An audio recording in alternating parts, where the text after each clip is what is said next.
ko da shike an takaita labarin, wannan labarin da za a bayar an bincika shi don gano sahihancinsa, ana kuma gabatar da shi yadda abin ya faru.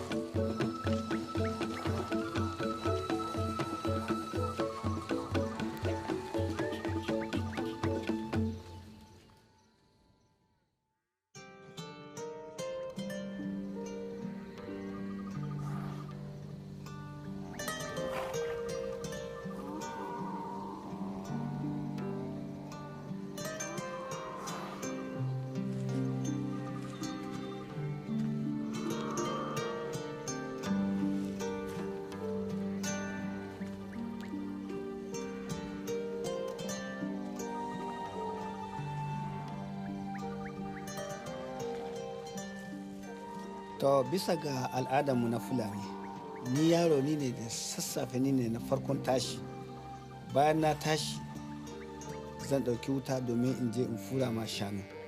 Bayan na fura ma shanu domin wutan nan ya kori kudan da yake damunsu. Bayan haka zan dawo gaida iyayena. Daga wurin sai in ɗauki ƙwarya in je in yi tatsan nono. Bayan na gama tatsan nan zan saka 'ya'yan shanu su je su sadu da iyayensu. Daga wurin sai in shiri domin tafiya kiwo, domin bisa ga al'adarmu kowane yaro aikinsa shine kiwo, don haka duk wanda baya kiwo ya zama dan iska ne bisa ga al'adarmu. To sana'a na kenan.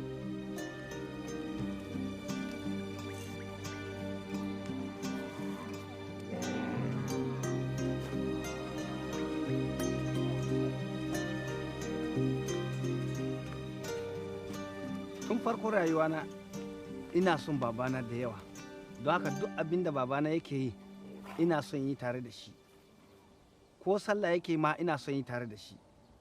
Ina da ƙuduri a cikin zuciyata in gamshi babana da ubangiji. Wannan ƙuduri yana ta kan girma cikin shekaruna.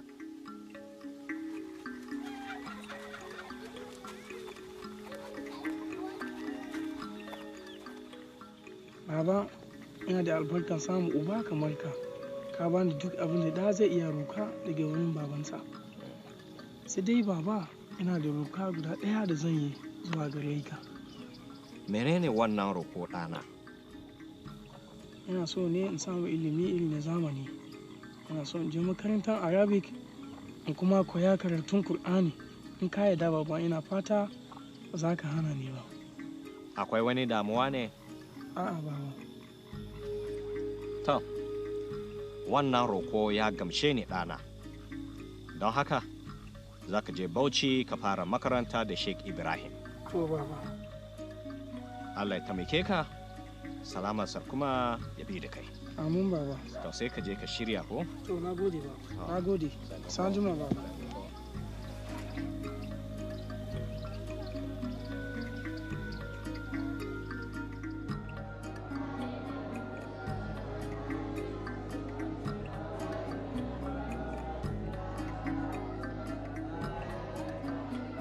Na yi shekara 3 a Bauchi domin karatun Kur'ani a gidan Cek.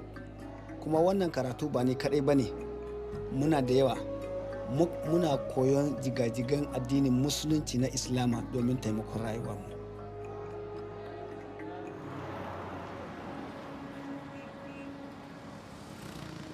Na tafi Gombe na yi shekara 2 domin in ƙara sanin Islama.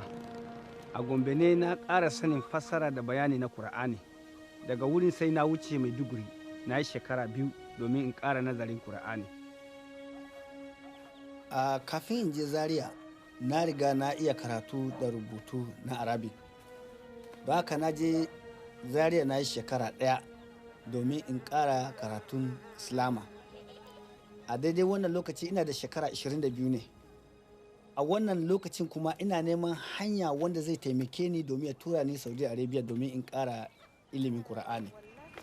A daidai wannan lokacin ne kuma babana ya aika mani zuwa gida.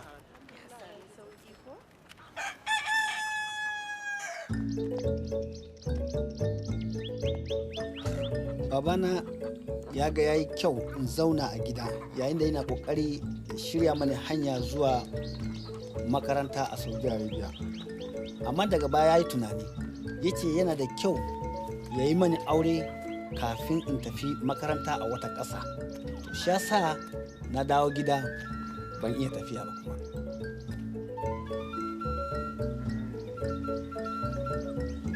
Da na dawo gida na yi shekara ɗaya, daga wuri na koma ga sana'ata na makiyayi.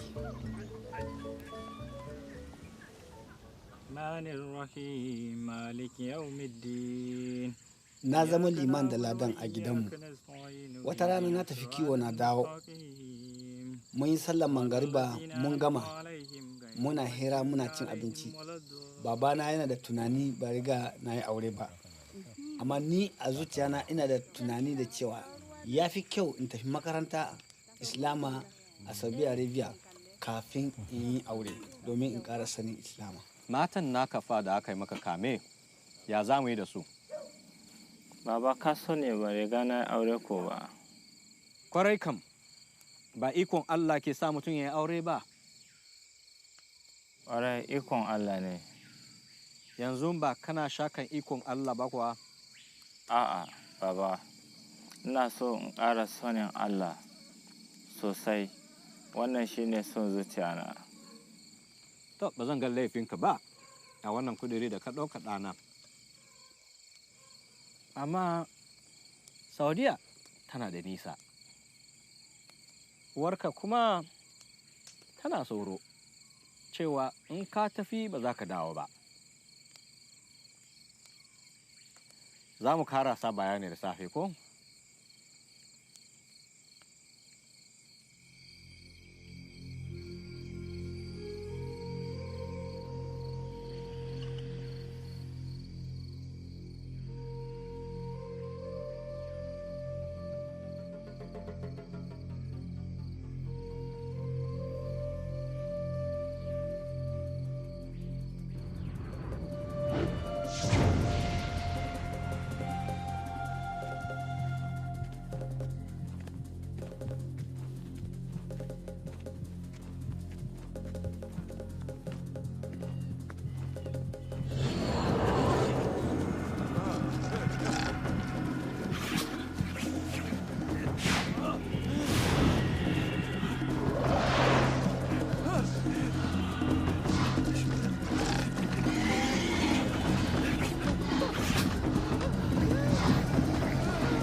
Bayan da na yi mafarkin nan ban sake na yi barci ba.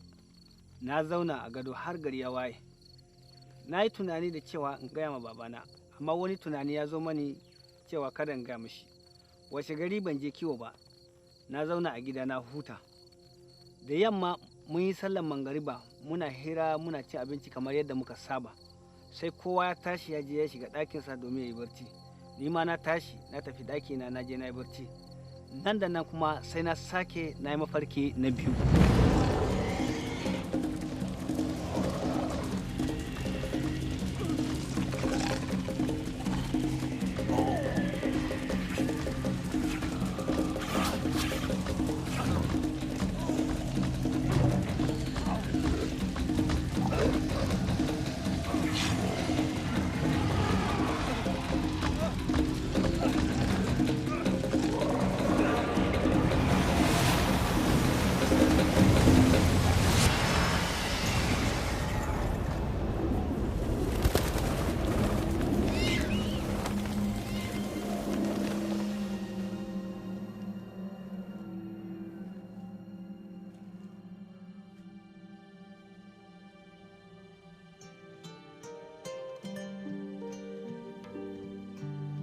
Ɗana, me kake yi a nan?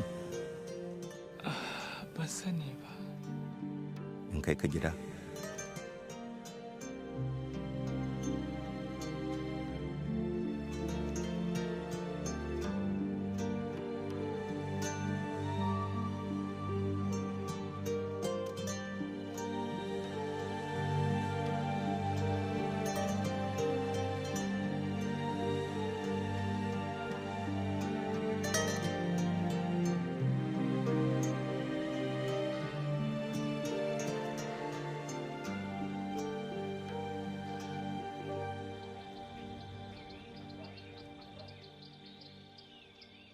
ɗana, ina ƙaunar ka.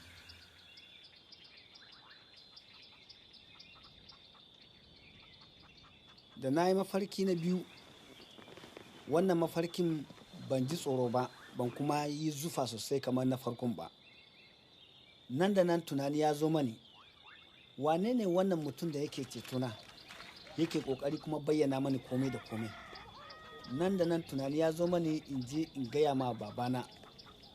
Na kuma tashi na je na bayyana ma babana kan wannan mafarki. Ya yi sauri ya mai da martani. Ka je ka shirya mu je wajen mai duba.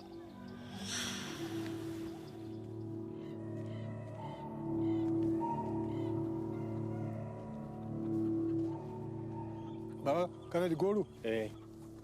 Ga goro. Gashi. Yawwa.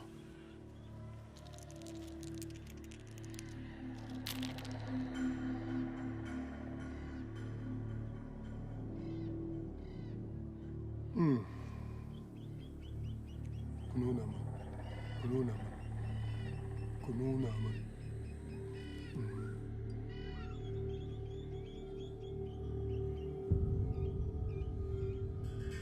Ɗauki ɗaya.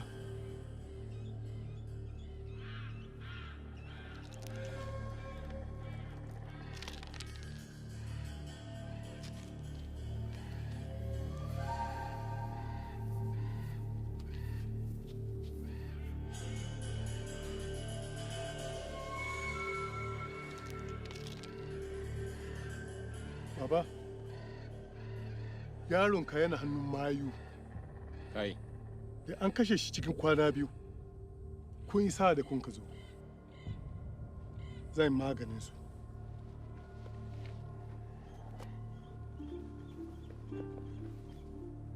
Ka gan wannan? Za a shafa mishi a kai. to, Da dare kan yi bacci. to. Wannan kuma za a nika a yi mishi turare a daki kan yi bacci. In Allah ya yarda zai karya mahalkin ba zai sake dawo ba. Bai zai sake dawowa ba ko? Ba zai sake dawowa ba. Sam To, to, shi kenan. ke kenan? Eh, To, mun gode. ku je. Mun gode. Sa'an jima. Yawwa. Mun gode. Sanu yaro. Mun gode. Ya Allah.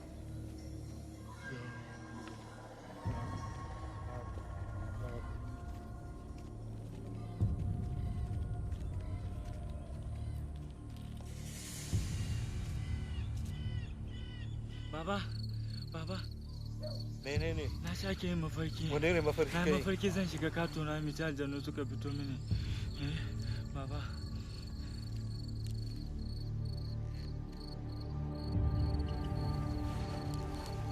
Ɗayan haƙora da wannan na sun tsaye. Shi ne ya ce in ba na tsallake rami ba, zaki zai kashe ni. Zan tsallake kenan sai mutum ya farin kaya ya fita. Mutum mai farin kaya. Wanda ya taimake ni a wancan mafarki din. Sai maka me? Sai ya ce mini zan je gida ne, sai na ce mashi sai ya ce ina so shi ya taimake ni, na ce mashi sai ya miƙe kafan shi sai rami ya rufu, sai ya kai ni gida. Da ya kai ni gida sai ya ce shi yana so na, sai ya tafi. To, aljanun fa? Da sun gan shi sai sun ɓata. Kaje ka kwanta, mafarki ya kare. Baba, ina jin tsoro. Ya kana jin tsoron mafarki kuma ɗana? Baba, wannan ya sha ƙarfin mafarki. Ka ci gaba da shafa maganin mai duban nan. Da safe ko in bai bari ba, za mu wuce Sokoto mu je mu nemi wani mai duba kuma. Kaji? Ka je ka kwanta.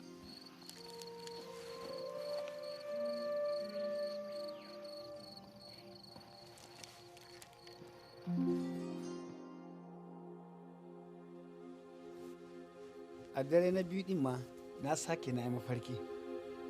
Bayan wannan kuma na ci gaba da mafarki a jere har kwana 6. A cikin waɗannan mafarkan da nake yi, wannan mutum da ya sa farin kaya mai haske yana tsaye yana cetona a kowane hanya a hannun iblis. A ƙarshen kowane mafarki yana yin magana da ni kamar yadda ya saba.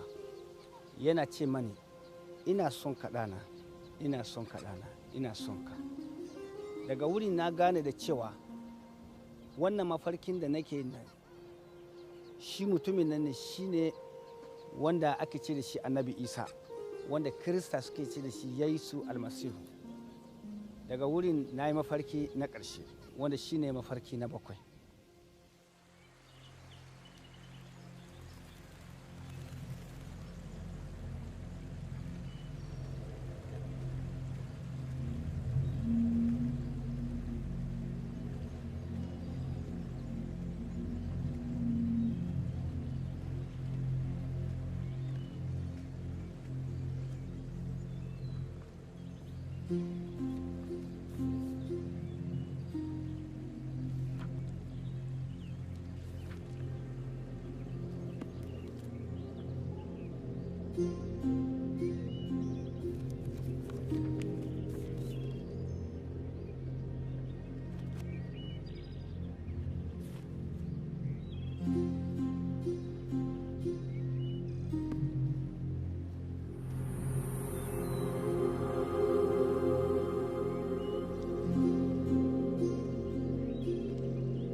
Me kake karantawa, ɗana? Ban iya ganewa ba. Kana so in taimake ka? Ina so.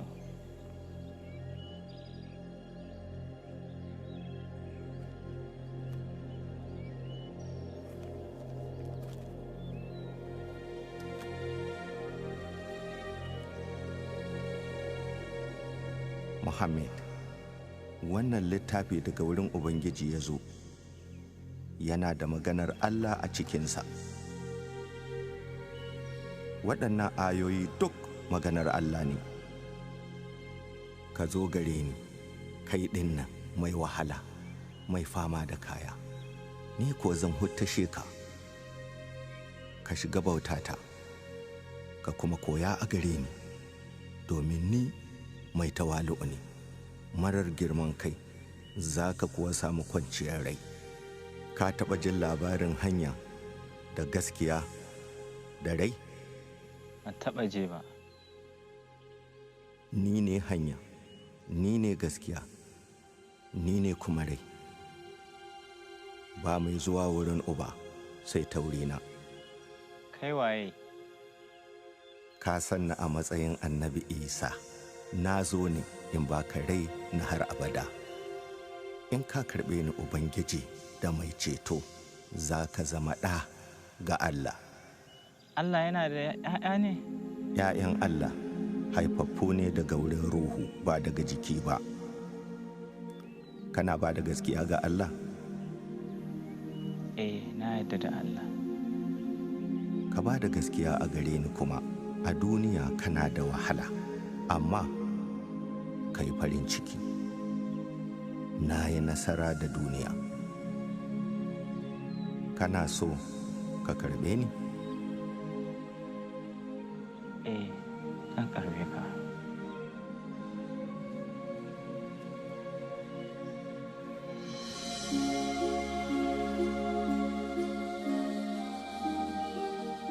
Bayan na tashi da sassafe, na tsayar da shawara in tafi wani ƙauye na makwabtanmu in je in samu wani Kirista mai suna Jonathan domin in bayyana mashi damuwana, domin shi mutumin kirki na kuma amince da shi cikin zuciyana. Jonathan ya saurari duk abin da na gaya mashi. Daga wurin sai ya tafi wajen wani mutum mai wa'azi yana Bauchi. Wannan mutum Jonathan ya zo da shi, ya ajiye shi a ƙauyensu, domin wannan mutum ya saba zuwa a ƙauyensu Jonathan a kowane Lahadi a majami'insu domin ya masu wa'azi. Yawa pastor, kamar yadda nake faɗi maka, zan jan zo da Mohammed, za mu zo mu same ka nan.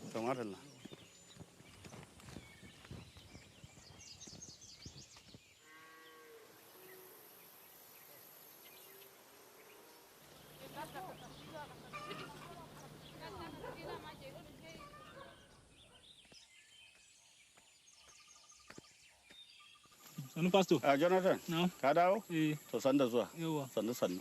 Mun zo da Mohammed ne. Abun ka Mohammed. Malam Mohammed barka da zuwa. Sannu pastor. Mohammed. Yawa. Barka ka dai. Eh. Barka ka dai. Jonathan abokinka ya faɗa mani dukan mafarkan da ka yi. Kuma zan yi farin ciki idan kai ka faɗa man da bakinka. Kwarai da gaske pastor ina wa'yansu mafarki masu ban tsoro. Wa'yansu mutane sun sa bakaken kaya suna tauzata ni a mafarki. Amma akwai wanda na yi mutum ya sa haifayen kaya hakan nan. Ya ce mani shine annabi Isa, shine hanya na gaskiya, babu wani hanya sai shi. Kuma ya ce ni in karbe shi. Na faɗa ma mai wa'azin labarin da na gaya ma Jonathan duka akan abubuwa da sun faru da ni a cikin mafarkai. Nan take mai wa'azi ya ce kada in ɓata lokaci amma yadda in karɓi Yesu ya zama mai cetona da Ubangijina. A yanzu nan za ka yarda da gayyatan da ya maka a mafarkin nan cewa ka yi imani da shi.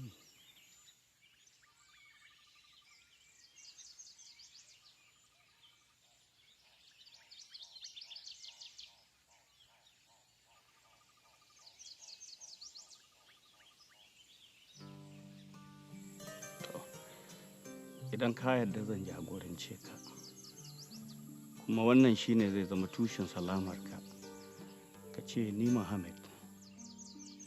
Ni Mohammed. Na karbi Isa. Na karbi Isa. Ya zama Ubangiji. Ya zama Ubangiji na. Daga wurin sun bi da ni cikin addu'a mai sauƙi na tuba daga zunubaina. Amin. Na karbi Yesu Kristi ya zama mai cetona da Ubangijina. Nan take da na bude idanuna. Na samu farin ciki da salama wanda ban taba ji irinsa ba. Nan take kuma duk wani tsoro da fargaba ya fita cikin zuciyana. Sai salama da farin ciki kaɗai nake samu a cikin zuciyana. Nan take ruhun Allah ya taba ni domin in je in bayyana ma iyayena abinda na samu, wato alherin Allah da ya yi mani cikin rayuwana. Yanzu ina mafarki, ɗana ya zama Krista. Ɗana musulmi ya zama kafiri. Kai, wani ya tashe ni ba zan zauna nan ba.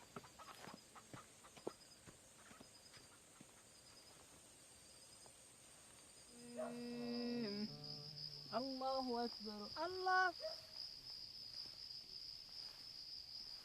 Sami Allahu liman hamida. Rabbana. Allahu Akbar, Allah. Bayan mako ɗaya babana ya kira ni domin ya tambaye ni abin da ya faru da ni, domin ya gane da cewa a cikin wannan kwanaki ina amfani da littafi mai tsarki, ya kuma gane da cewa na watsar da zuwa masallaci.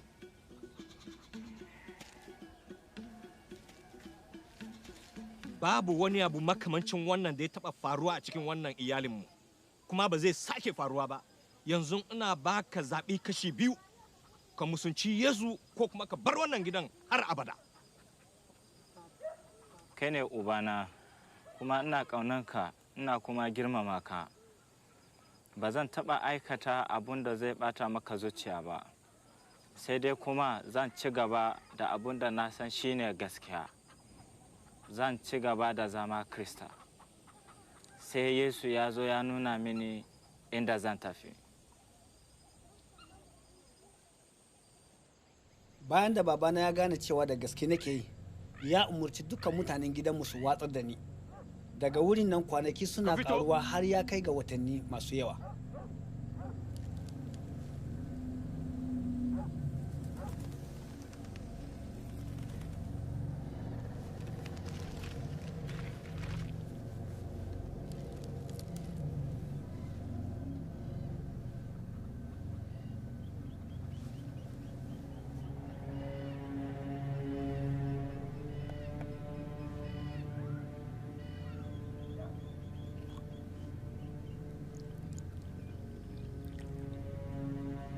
Gashi ka sha. Yanzu baba za ka bani guba in sha? Kai, ka sha kawai. Na neman alfarma gurinka. Menene? Ka bari na yi addu'a. A'a.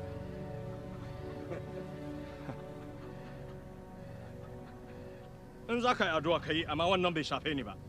Ka sha kawai. Ya annabi Isa, ina shan wannan guba saboda kai. Raina yana na a hannunka.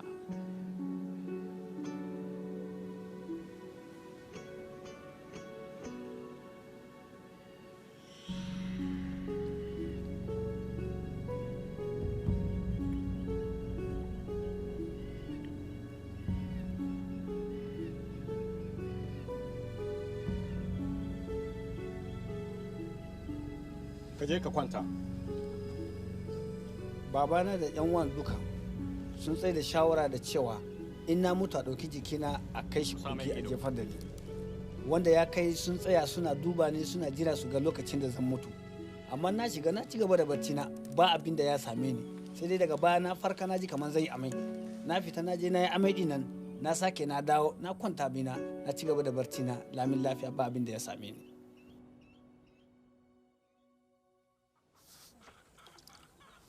Washe gari da sassafe ni ne na farko da na tashi na je na gaida babana.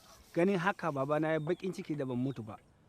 Nan da na ya je ya kai rahoto ga jama'ar musulmi domin a kama Krista da sun sa ni. Nan take alkalin shari'a ya tsaye da shawara ya ce mafi alheri a kama ni a harbin da bindiga a kashe ni. Kowa da kowa na da labari yanzu aiko yanda aka yi da ɗana. Bayan da ubana ya dawo a dare na ya tara taron iyali, ya tsaye da shawara washe gari a kore ni, ya kuma tabbatar da wani abu. Kai nake so ka je dajin nan ka tabbatar cewa ka tare shi. Kana je a tare shi a dajin nan. Ba daidai baba. Ka je ka zauna da mutanen da kake so, amma ni kam ba za ka yi zama da ni ba har abada. Ka tafi! Ka tafi! Ka bani wandon nan naka da takalmin.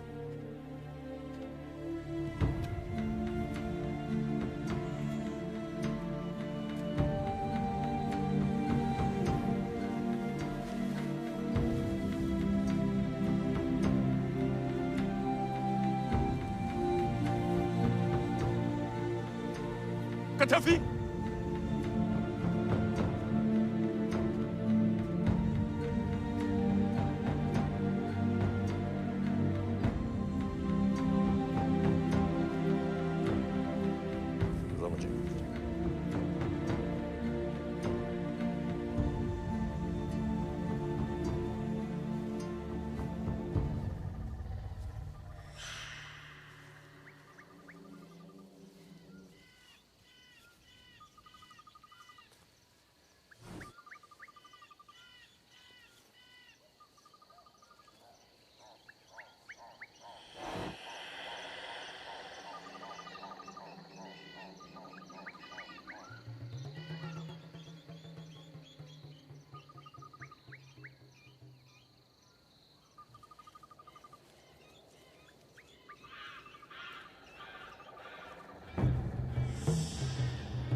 Sai na faɗi a ƙasa ina jijiyawa kuma ina birgima a ƙasa saboda tsananin zafin da aka harbe ni a kifiya.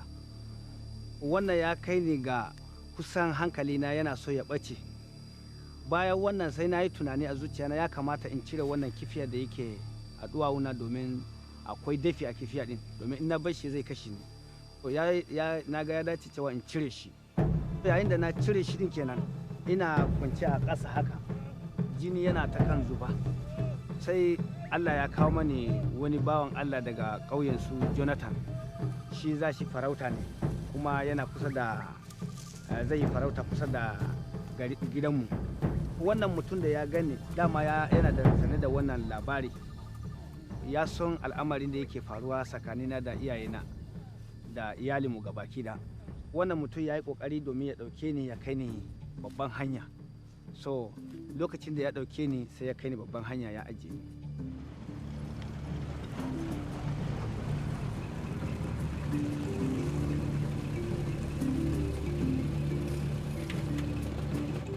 nan da ya kawo ni babban hanya sai Allah ya taimake mu ga wani mai mota ya ɗauke ni zuwa asibitin kuɗi, wani asibiti mai suna Rimi Clinic.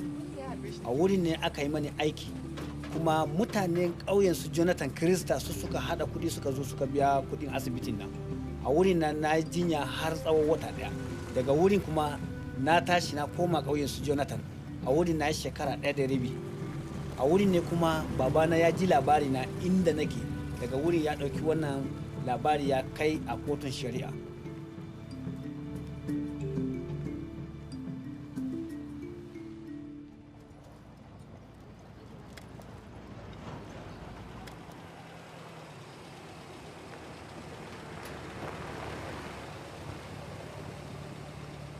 Bayan haka na yi wata 6 a kurkuku.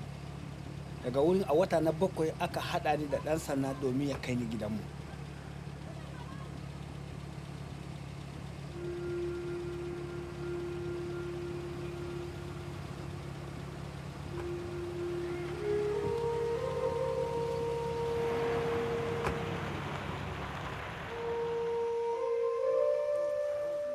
Nan da na dawo daga gida, babana ya tara mutanen ƙauyenmu ga baki ɗaya.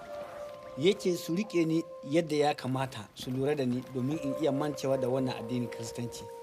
Kuma ya yi alƙawari ya ɗauki shanu guda 100 na ya mayar man da su, ya kuma yi mani alƙawari zai aure mani mata 3, don haka sai in mance da abubuwa da sun riga sun faru a da.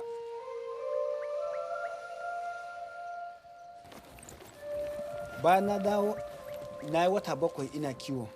Mutanen gidanmu duka suna gani babu wata damuwa, babu wata matsala cikin rayuwana, amma ni a tunanina na gane da cewa ban gaskiya na yana mutuwa. Da shike babana da iyalinmu gabaki ɗaya suna so su raba da ubangiji na, sai na gane da cewa ba riga na tsayar da shawarar da akan abin da zai yi. Ka shigo. Na kwana baba. Lafiya. Sannu baba. Sannu ko? Ka zauna can.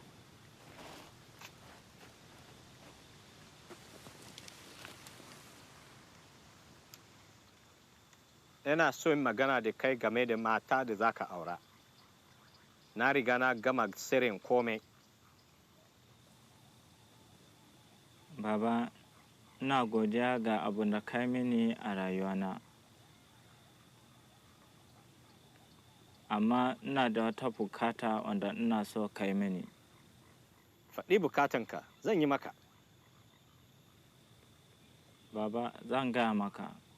Amma wannan bukata Yesu ne kawai zai iya biya mini. Menene Yesu zai baka da ba zan iya baka ba? Ka faɗi guda ɗaya. Baba, za ka iya bani rai madawwami?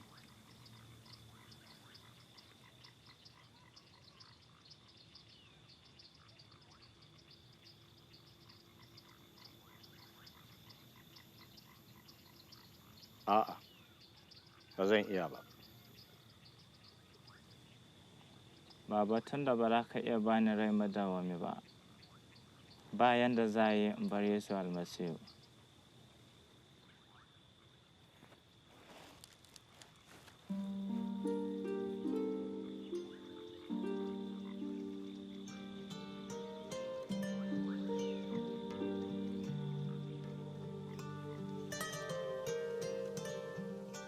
Bayan na bar gidan ubana na tafi Jos domin in rayuwa a Jos na shekara 2. A wannan lokacin bana bukatar sa da wani uwana, kuma bana bukata in ma'amala da su. Amma daga baya sai ga sako ya zo mani, babana yana bukata ya gani domin baya da lafiya, yana kwance a asibiti.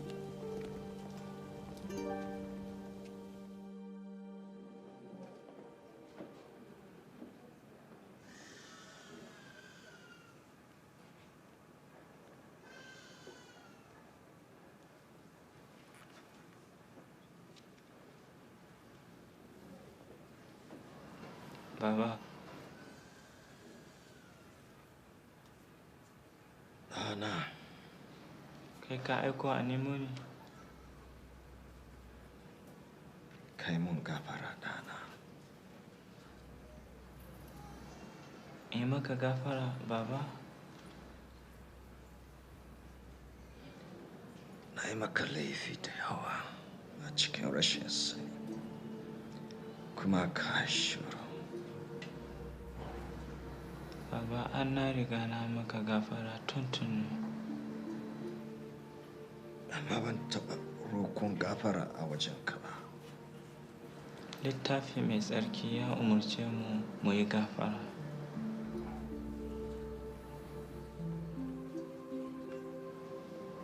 Ka rike wannan Allah naka da karfi ɗana. Zai iya zama Allahnka, Baba. Allah na? Ban gane ba. Menene Baba baka gane ba? Kana gani zai karɓe ni bayan dukkan zunubaina? Ai, Allah shi mai ƙauna ne. Abu guda ɗaya kawai ke bukata. Nawa zai karba? A'a, kyauta ne, Baba. Wata irin kyauta ne wannan? Kyauta ne ta Yesu Almasiihu. Ka karbe shi ya zama mai cetonka. Za ya baka rai madawwami. Za ka karbi wannan kyauta, Baba?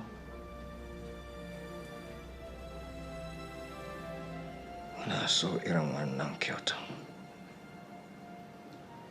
Baba, bari mu yi addu'a.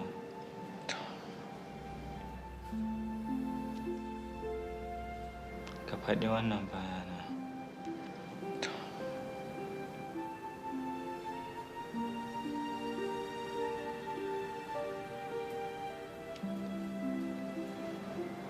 Ya Yesu Almasiihu. Ya Yesu Almasiihu. Na zo gabanka ka yafe mini zunubaina. Na zo wajenka ka yafe min zunubaina. Ka zama Ubangijina da mai cetona. Na son ka zama Ubangijina da mai cetona. Amin.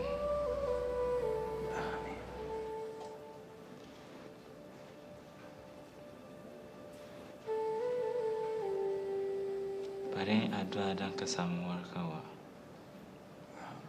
Ka kai mun addu'a domin in warke ɗana. Me zai hana, Baba? Allah ne mai warkar da mu. Ba na son in warke ɗana. Yanzu a shirye nake domin in tafi in samu Yesu.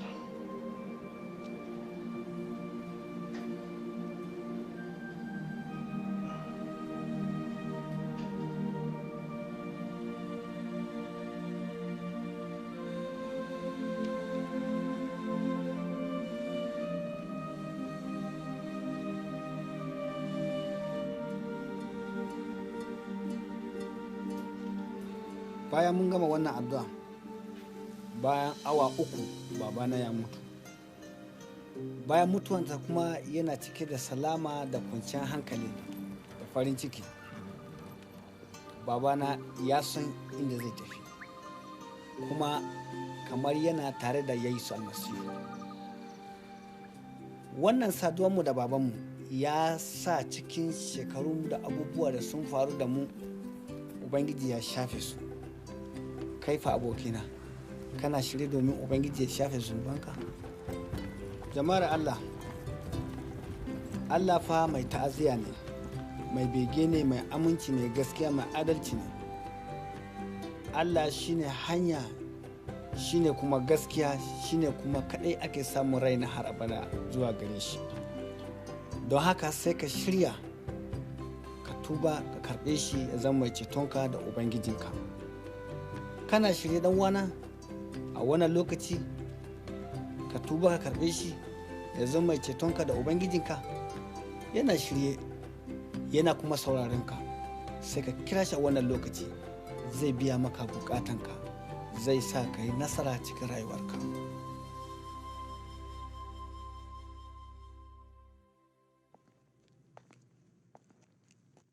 hali ne ga iyaye su kiyaye 'ya'yansu kuma su biya bukatarsu. Haka kuma baban Mohammed ya yi. Daga baya Mohammed ya bi wata hanya daban. A ganin babansa Mohammed ya isa mutuwa. Ko da shike an ba Mohammed zarafi ya canja tunaninsa, amma lamirinsa bai yarda masa ba. Ya sani cewa abin da ya faru da shi ya fi ƙarfin mafarki. Ina misalin bambancin wannan hoto da muke gani in an kwatanta shi da dangantakar da ke tsakanin Mohammed da babansa da kuma Yesu da Allah. Baban Mohammed ya zartar da hukuncin mutuwa akan ɗansa Mohammed saboda zunubansa da ake gani ya aikata. Allah Uba ya zartar da hukuncin mutuwa akan Yesu saboda zunuban mutanen duniya. Watakila ka yi tambaya, Yesu ya ɓata wa Uba zuciya ne ta wata hanya? Ko kaɗan. A cikin bishara ta hannun Matiyu Sura 3 game da Yesu, Allah ya ce, wannan shi ne ɗana ƙaunatacce na wanda nake farin ciki da shi ƙwarai. A duk lokacin aikinsa a duniya, Yesu bai yi wani abin da ya ɓata wa Ubansa zuciya ba. Saboda haka, me yasa Ubansa, yanzu ina magana a kan Allah, don me zai yarda ɗansa ya mutu a bisa giciye kamar mai laifi, har aka yi masa ba'a aka rena shi? Don me Uba cikakken mai adalci zai ba da ɗansa marar laifi ga mutuwa, ɗan da ya faranta masa zuciya ta kowace hanya? Dalilin yana cikin aikin da ya kawo ɗan cikin duniya. Ka gani, Yesu bai zo cikin duniya domin ya aika nufin kansa ba, amma nufin Ubansa. Kuma nufin Ubansa shi ne ɗan ya mutu domin zunuban mutanen duniya. A cikin bishara ta hannun Yahaya, Sura 3 aya 16, maganar Allah ta ce, saboda ƙaunar da Allah ya yi wa duniya, ya ba da makaɗaicin ɗansa domin duk wanda ya gazgata shi, wato ɗan, ya samu rai na har abada. A wasiƙa ta farko ta Yahaya Sura 4 aya 10, maganar Allah ta ce, ta haka ƙauna take, wato ba mu ne muka ƙaunaci Allah ba, sai dai shi ne ya ƙaunace mu, ya aiki ɗansa hadayar sulhu saboda a gafarta zunubanmu. Allah ya shirya mana hanyar zuwa sama, ya abokina, ba ta wurin kyawawan ayyukanmu ba, ko ta wurin wani aiki na jaruntaka, ba sai lalle ta wurin ruya ko mafarki ba, ko da yake kamar yadda muka gani, Allah yana iya yin amfani da wannan hanyar ya yi mana wa'azin ceto. Tabbatacciyar hanya ɗaya kaɗai zuwa sama, ya abokina, sai ta bangaskiya. Bangaskiya cikin Yesu, kamar yadda Yesu ya ce game da shi kansa, ni ne hanya, ni ne gaskiya, ni ne kuma rai, ba mai zuwa wurin Uba sai ta wurina. Kana da niyya ka farantawa Allah zuciya? Kana so ka tabbatar da zuwa sama? Idan wannan ne begenka, sai ka sani haka kuma Allah yake begenka. Bari yanzu mu yi addu'a tare, ka karɓi gafarar zunubanka da kuma kyautar Allah ta raina har abada. Ya Allah mai tsarki, ni mai zunubi ne, ban iya ceton kaina ba. Ina roƙonka ya Yesu, ka shiga cikin zuciyata, ka gafarta mini zunubina. Amin. Idan ka yi wannan addu'a da zuciyarka ɗaya, Allah ya gafarta maka dukkan zunubanka. Ina yi maka maraba da zuwa cikin iyalin Allah.